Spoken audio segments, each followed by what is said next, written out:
introduction and welcome to the presentation. Yes, you may have already heard about discussions on the building performance or on building performance in particular of certified green buildings such as LEED buildings.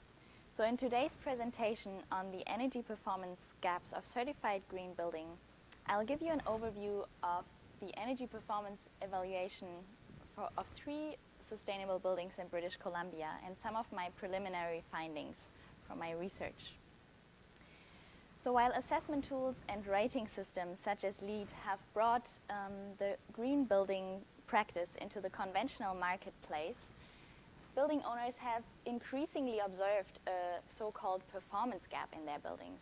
In this context, the performance gap is referred to as a discrepancy between predicted performance or modeled performance versus actual performance or measured performance of green buildings and their energy consumption. The performance discussion started in the early 1990s in the UK and has been picked up again in the last decade when green building certification became more prevalent in North America. So in 2008, Turner and Frankel revealed that over half of 121 LEED certified new construction buildings in the US deviated in their site energy use by more than 25%. So this graph shows the ratio between measured and design energy use intensity for 3 certification levels of LEED buildings: certified, silver, and gold platinum.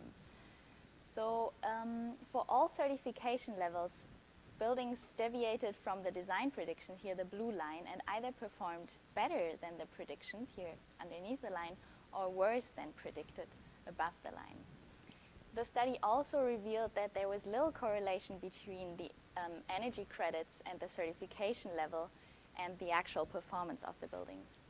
So those findings has been confirmed by other studies over the past 6 years, and one of them is the study done by Diamond et al., who evaluated the performance of 18 new construction buildings in the Pacific Northwest. And this sample included mainly office buildings and a few laboratory buildings and educational buildings. And since I'm focusing more on the energy, on the office buildings, we'll just look at those buildings down here in a second, a little bit closer. So this graph shows the modeled energy use intensity versus the actual or built energy use intensity. And in perfect agreement, all points would fall onto this black line when predicted as equal the actual. But if we zoom in, similar to the findings from Turner and Frankel, we see that the buildings differed significantly from the mean, so either performed better or worse than the design predictions. So this study and further studies pointed towards a significant performance gap of certified green buildings. So based on those findings, the purpose of my research is first to examine the energy performance of 3 certified green buildings in British Columbia and identify any performance gap between predicted and actual performance. And second, to explore reasons for performance gap based on case studies that have been done over the past 20 years. And finally, to evaluate the performance gap found in the 3 buildings based on interviews with key stakeholders who were involved in the building development process. So for the first part of my study, I was able to participate in a larger research project on building performance evaluation that was undertaken by researchers from UBC, University of Manitoba, and Ryerson University. And this study didn't look only on the energy performance, but also on water consumption and indoor environmental quality of 9 high-performance green buildings across Canada. So for my part, to realize those objectives, I was collecting quantitative and qualitative data from several sources. So for the first part, I evaluated metered energy data and design documents and rating submissions such as LEED documents, the certification tool for green buildings. And beyond the SB study, I also looked at important input variables for energy models such as occupancy number and operation hours. For the second part, I reviewed various literatures on energy performance and derived reasons for the performance differences. And those findings from the literature and reasons from the literature were used to and drove interviews with key stakeholders such as architects, engineers, energy modelers, and building operators. And I completed that with observation in the buildings and site visits. So the studied buildings were of particular interest since they were equipped with similar systems but varied in use and functionality. So all three buildings were built at the same time and received LEED certification, either LEED Platinum or LEED Gold. And the buildings were all medium-sized buildings ranging between 5,500 square meter and 11,000 square meter. And the major energy systems are such as geothermal heat pumps and heat recovery are the same in the systems, but the setup and usage of those systems is different. So for example, for the Jim Pattison Center, the major energy system is a photovoltaic array that covers the entire roof. And while SERS uses as a major, its major energy source, a heat transfer system that is connected to a neighboring building. What I wanted to mention here is that the Jim Pattison Center and SERS are both academic buildings, while the District Education Center is mainly an office building, which plays out later. So although the buildings have a few similarities, they differ significantly in the result of their energy performance. So this graph shows the predicted energy use intensity in blue compared to the actual energy use intensity in green, and both of them are compared to a typical reference building in red. So the reference building is a conventional office or academic or office building in British Columbia. So all three buildings were predicted to consume significantly less than the reference building. So the Jim Pattison Center was predicted to consume only a third of the reference building, and the actual building consumed even less. For SERS, the actual consumption was slightly higher than the predicted, but still far lower than the energy consumption of the reference building. And then the District Education Center used significantly more energy than predicted, so the actual consumption was closer to the consumption of the reference building, but still slightly below. So what are possible reasons for those differences? And one of the factors that has to be considered in comparing predicted and actual energy consumption is the occupancy in the building. So here I just added the number in those little diamonds, orange diamonds, the ratio between actual and predicted occupancy numbers.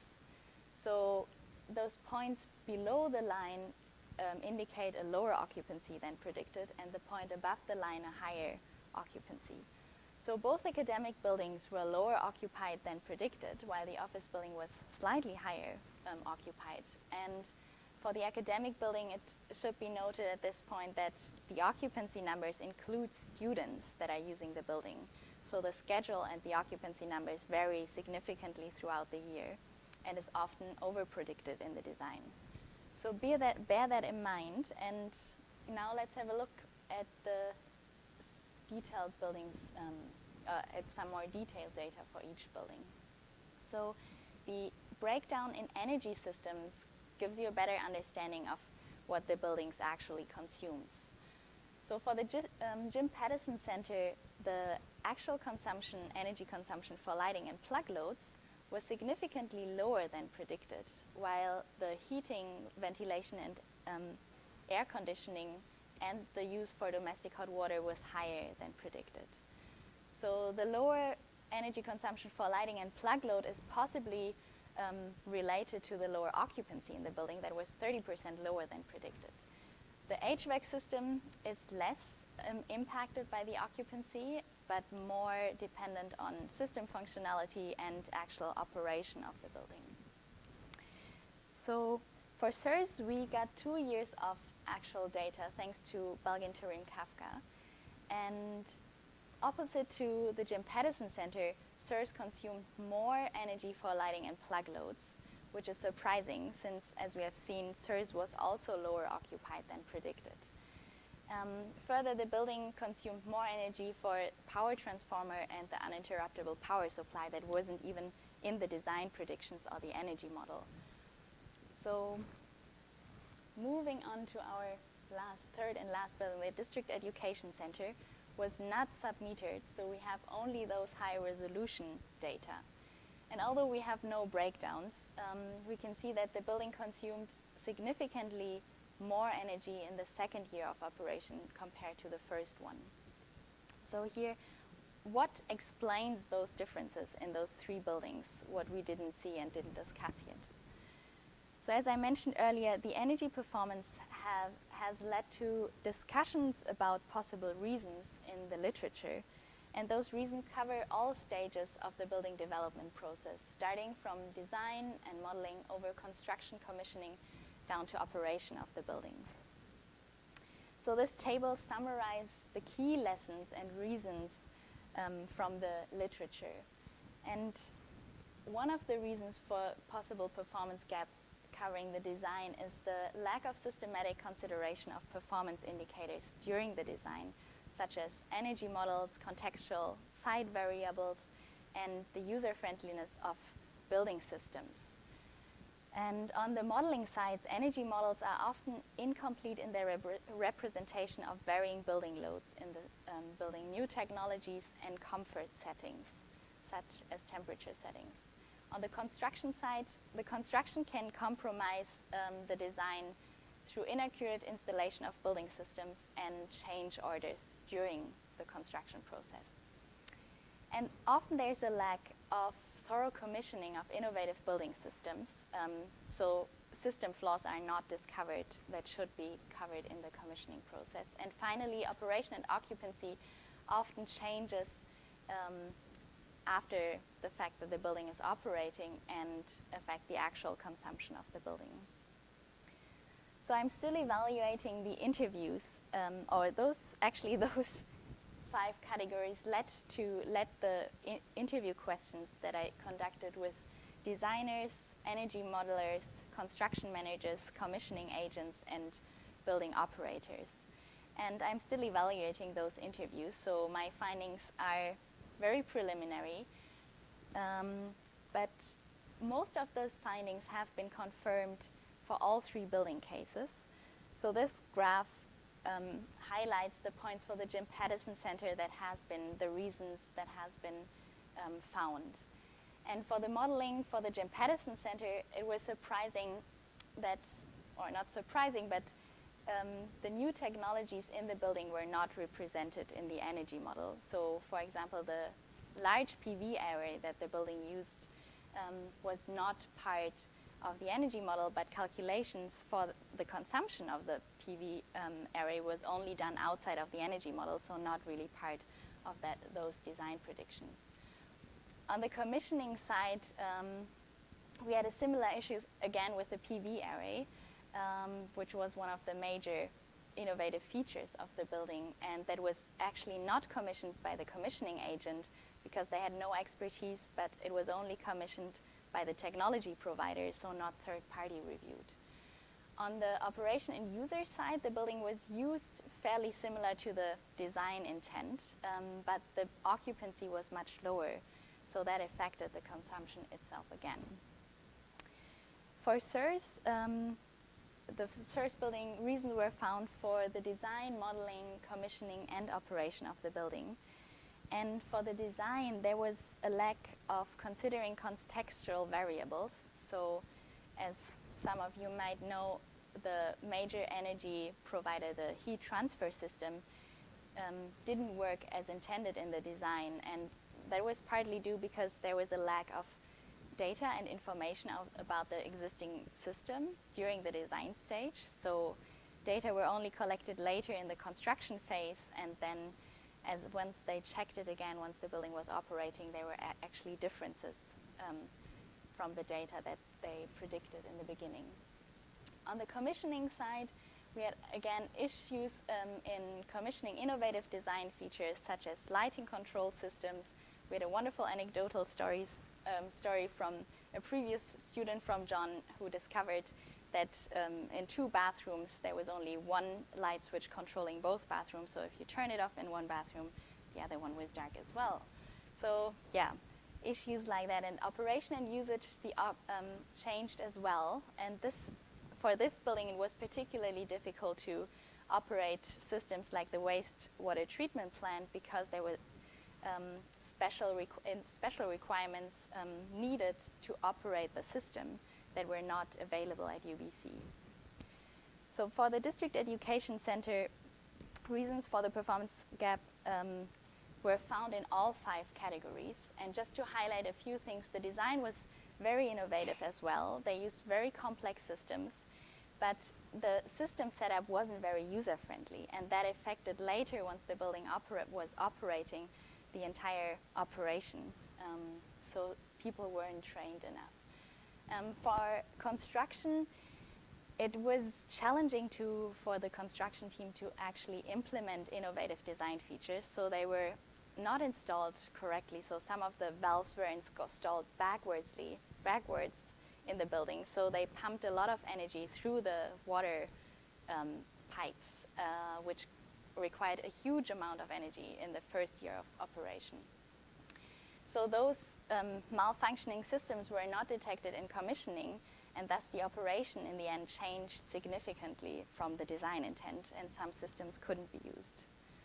So to summarize those findings, the idea of this chart is to show how different aspects of the building development process contribute to the performance differences in the studied buildings.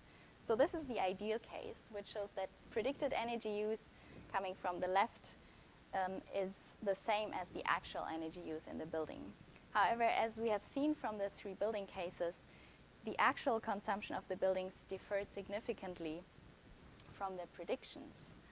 So thus, in reality, there are factors along the development process that contribute to a higher actual consumption. Here, the arrows above the blue bar, and other factors that reduce the actual energy consumption for the building here below. At this point, it should be noted that those arrows are only a qualitative representation of the results and indicate more the importance of different stages of the building development process. So for the Jim Pattison Center, reasons were found for modeling, commissioning, and operation that contributed to a higher consumption.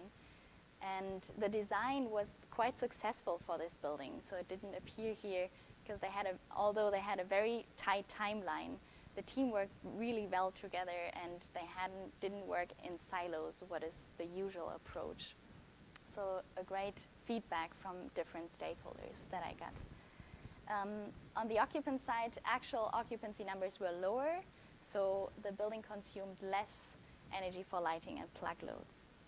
For SIRS, most parts of the building development process contributed to performance differences, and SIRS, as I mentioned earlier, has been particularly challenging in incorporating innovative design features in the design and in operation there has been institutional barriers to implement and run those systems. So similar to the Jim Pattison Center, SIRS was also underoccupied, and this is a more general finding for academic buildings, that occupancy numbers are actually changing a lot throughout the year and even on an annual basis. And for the district education centers, all parts of the building development process contributed to higher consumption, and here it was again the integration of innovative design features in the building development process actually affected the entire performance of the building, so it leaped through the process. So those charts and graphs indicate that despite variation across the cases, many reasons from the literature on the performance gap has been to some degree reflected in those cases.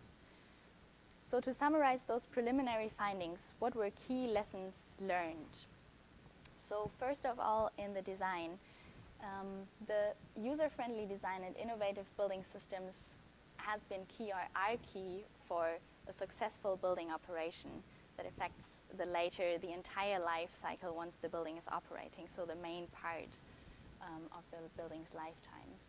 And the final design is rarely informed by a complete energy model. That was, although the energy model is used in the design, it is often not completed until the building is under construction or already operating. So only preliminary models are used in the design. The modeling itself is often or is rarely provided with detailed information about occupancy number and operation hours of the buildings. So particularly for academic buildings, if no numbers are available, energy modelers will use standard numbers or like ASHRAE numbers that are conventional numbers for occupancy hours, so 9 to 5, and don't consider variation in the usage. On the construction side, there was often a lack of expertise in installing new building systems and innovative building systems. And similar on the commissioning side, agents' expertise is often narrower than the complexity of the systems. So subsystems don't get reviewed by the commissioning agents, and thus the scope and focus often varies for this process. And finally, on the operation side, building managers are insufficiently familiar with new systems, and thus innovative monitoring and control systems often require expert knowledge that is beyond the knowledge of the current stage of building managers and building users. So extra experts have to be hired to fill in those positions. Yeah, so at this point I would like to thank my supervisor and committee members, John Robinson, Hadi Dulutabadi, and Orion Henderson, and the entire ISB Canada research team for their great teamwork, including Murray Hodgson and Karen Bartlett, and colleagues such as Belgin, Madi, Ghazal, and Leila. And my funders for their great financial support throughout the project. And yeah, now I'm open for questions.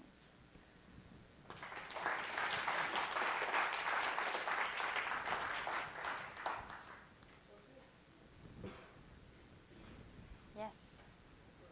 Steve. Oh.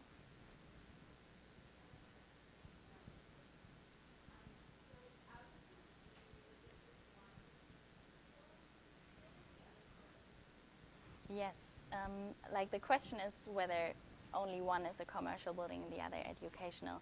So yes, the third building is a pure office or an office building, which is also part of an educational system. It's part of a school district. So they manage schools. It's more an administrative building. So occupancy is much more steady. So you have usual, yeah.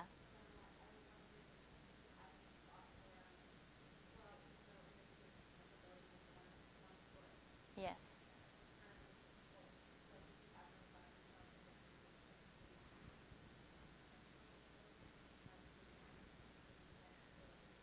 Mm-hmm. That's a good question. So you ask about how does the financial management of the system or the buildings impact or may have an impact on the performance. And the answer is, for this case, I think that I looked at the financing and how the buildings were financed, and both academic buildings were funded through government funds, or partly funded and sponsored in addition to that. And the process was quite different. So the funding sources for the Jim Pattison Center, for example, was very tight. They had a 2-year funding program and had to deliver this project in those 2 years. And despite that, actually, that helped the project to improve the design process because people had to work together. They had to stick to this time frame to bring it through, and were very engaged. On the District Education Center, the funding came partly through the school district, so we're mainly from the building owner themselves, and they had a more limited budget than the Jim Pattison Center, for example. So we're definitely tighter on their budget, which then in fact impacted the metering system. So the sub-metering system, which is an expensive piece of the building, wasn't installed because there were cuts off on the building. So depending on the interest, and of course for SIRS and for the Jim Pattison Center, there was a great, maybe a great drive towards evaluating or having a good building performance. And for the District Education Center, it was quite new, and they thought they were striving already quite far, integrating innovative design features. So they were already at their limit almost.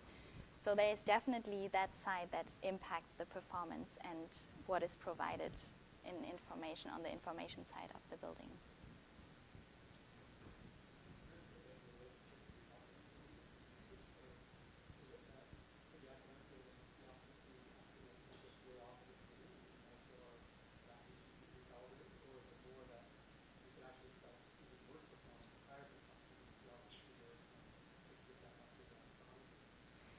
And that is a good question. So the question was about how does the occupancy affect the energy performance, and if that would increase an academic building with higher occupancy number.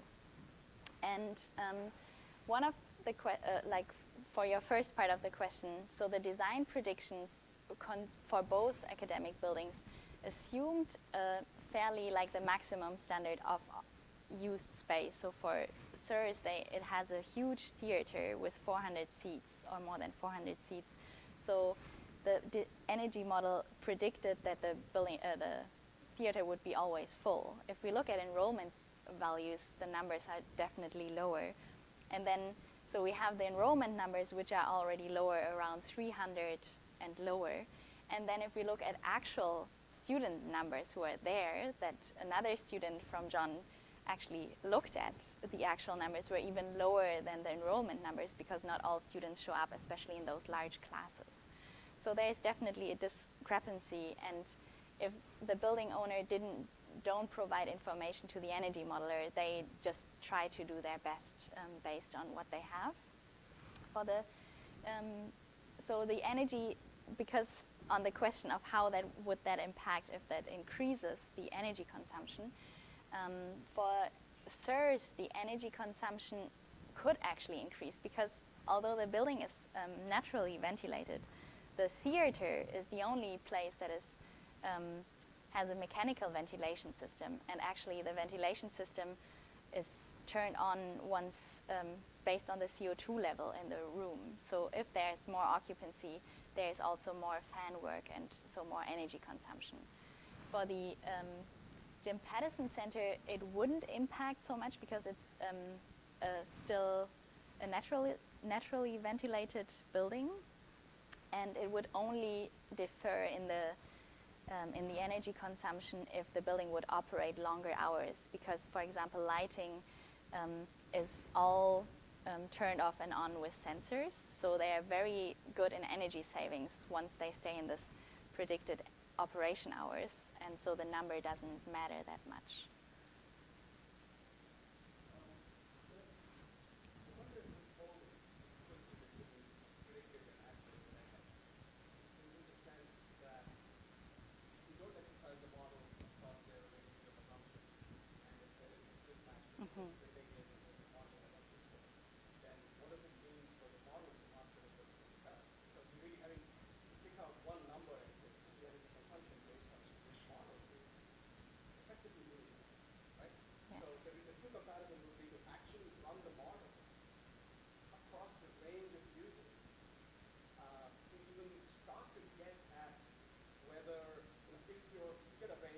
the actual outcomes don't fall in that range, then you have a question. If you get a range and the outcome is within that range, then it's just variability in inputs to the models that give you different answers, and you pick one instance of that variation and compare it to one instance of an observation, and there's a discrepancy there, and none might exist if you actually exercise the models in the way they are supposed to.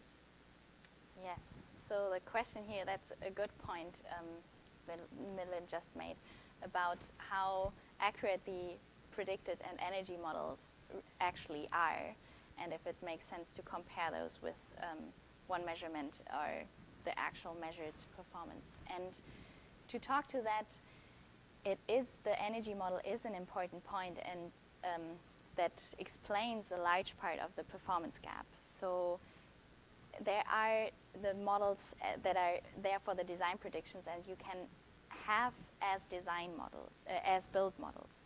So you actually update the energy model compared to what is actually installed in the building. So you use measured data for what is used for the heat pump and what type of heat pump is actually installed. So you narrow the gap by using actual data of what has been installed and how it has been installed and how is it functioning.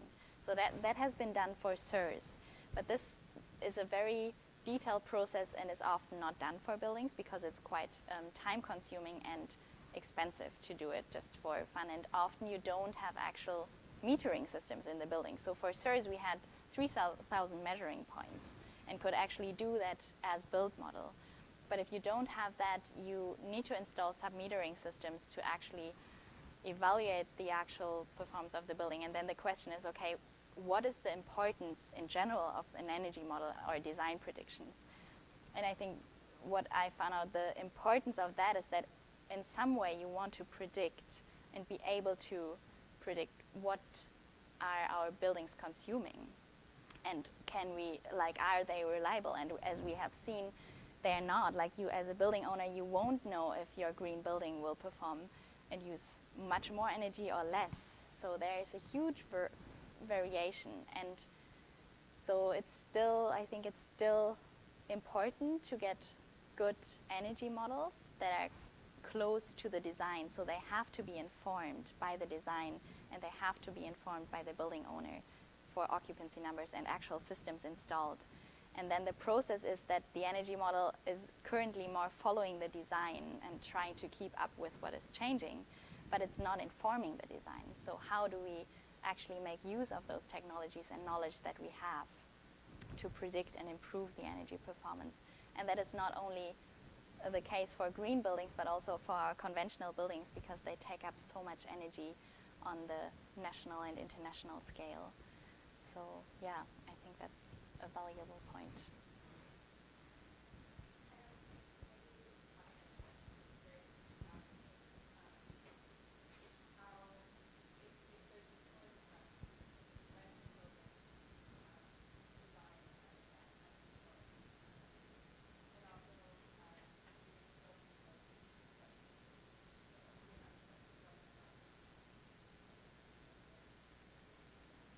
Yes, actually, I was just talking with John about the general performance of buildings before. So the question was if I have an idea of more the general building stock, the conventional building stock, and their performance. So there are larger studies that look actually at the energy performance of buildings in general. So one of them, a quite recent study, was done in New York with all New York office buildings. So a couple of lead buildings that were 10-15% of the stock, and the entire office buildings there. And the trend showed that the overall energy consumption of those buildings over the past 50 years were actually increasing. So they didn't have the design predictions compared to actual consumption, but only looked at reported actual consumption values of the buildings. And the lead models fell in between that range. So there wasn't a trend that they were performing significantly better, but very close to conventional office buildings. And this increased energy use for the buildings is a big question in general. So are the buildings just more intensively used, or do we have just more appliances? Like, we use much more plug loads. The plug load has increased significantly over the past years, thinking of everybody using at least 2 or 3 devices. Now, so the usage has increased, operation hours often increase and are extended. So there is an increase in the electricity consumption, and that is not always related to green versus non-green. So there is definitely a need to look at that too, yeah.